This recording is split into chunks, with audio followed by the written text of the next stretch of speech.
నమస్కారం అండి. నా పేరు doctor Sunil Reddy, consultant neuro psychiatrist, sexologist at treatment range hospital, Kukatpally, Hyderabad. నా దగ్గరికి వచ్చే క్లయింట్స్ సార్ అంగస్తంభన ప్రాబ్లంకి షాక్ వేవ్ థెరపీ బాగానే ఉపయోగపడుతుంది, ఎందుకంటే రక్త ప్రసరణ ఇంప్రూవ్ అవుతుంది కదా, మనకు అంగం గట్టిపడుతుంది, బాగానే ఉంటుంది. బట్ ప్రీమెచ్యూర్ ఎజాక్యులేషన్ ఎలాగా క్యూర్ అవుతుంది ఈ షాక్ వేవ్ థెరపీ ద్వారా అని అడుగుతున్నారు.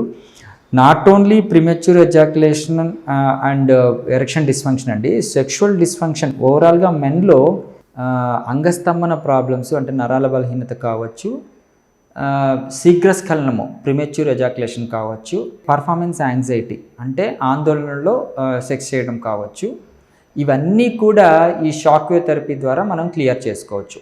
ఏ విధంగా అంటే ఆబ్వియస్గా మనకు దీని వెనకాల ఉన్న సైన్స్ నేను చాలా వీడియోస్లో ఎక్స్ప్లెయిన్ చేయడం జరిగింది.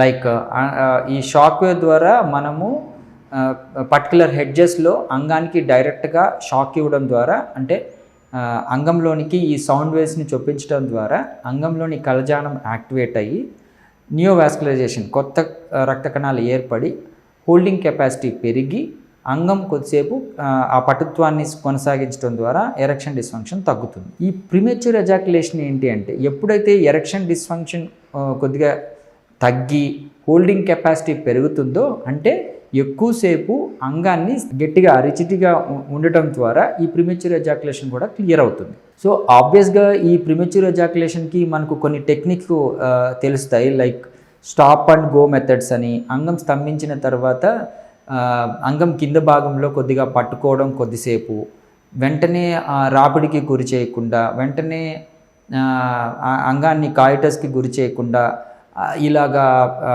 కింద అడుగు భాగాన్ని కొద్దిసేపు పట్టుకోవడం ద్వారా స్టాప్ అండ్ గో మెథడ్స్ అంటాము. దాని ద్వారా కూడా ఈ ప్రిమెచ్యూర్ ఎజాక్యులేషన్ క్లియర్ అవుతుంది. అండ్ ఆబ్వియస్గా అంగానికి ఎప్పుడైతే పటుత్వం వస్తుందో అంగం హోల్డ్ చేసే కెపాసిటీ పెరిగి ఈ ప్రిమెచ్యూర్ ఎజాక్యులేషన్ తగ్గుతుంది.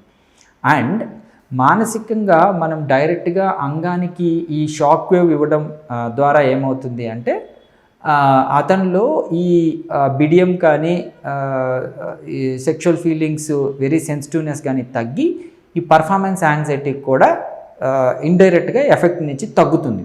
సో ఓవరాల్గా ఈ షాక్ వేవ్ థెరపీ ఈ సెక్షువల్ డిస్ఫంక్షన్ అన్నిటినీ ఇంప్రూవ్ చేస్తుంది అన్నది ఉద్దేశం. ఈవెన్ ఆర్టికల్స్ కూడా అదే అంటాయి. ఓన్లీ ఎరెక్షన్ డిస్ఫంక్షనే కాదు, అంటే మోస్ట్ ఆఫ్ ద పీపుల్ ఈ సెక్షువల్ డిస్ఫంక్షన్లో most of the people are suffering with erectile dysfunction, అంటే 60% of the people are suffering with erectile dysfunction. So వాళ్ళకి ఈ నియోవాస్కులరైజేషన్ ద్వారా వాళ్ళకి అంగాన్ని పట్టుత్వం ఇవ్వడమే కాకుండా మానసికంగా కూడా అంగం హోల్డ్నెస్ పెరిగి ప్రిమెచ్యూర్ ఎజాక్యులేషన్ తగ్గి అండ్ యాంగ్జైటీ పర్ఫార్మెన్స్ కూడా ఇంప్రూవ్ అవుతుంది. ఈ విధంగా మనకు వితౌట్ ఎనీ సైడ్ ఎఫెక్ట్స్, అంటే కెమికల్ ఇండక్షన్ ద్వారా వచ్చే సైడ్ ఎఫెక్ట్స్ లేకుండా న్యాచురల్ వేలో ఈ సెక్షువల్ డిస్ఫంక్షన్ని క్లియర్ చేస్తుంది. 80% ఆఫ్ ద పీపుల్ ఈ సెక్షువల్ డిస్ఫంక్షన్తో వచ్చిన వాళ్ళకి ఇది మంచి ఫలితాన్ని ఇస్తుంది. సో దీన్ని యూజ్ చేసుకొని ఉపయోగించుకోగలరు. Thank you. నమస్కారం.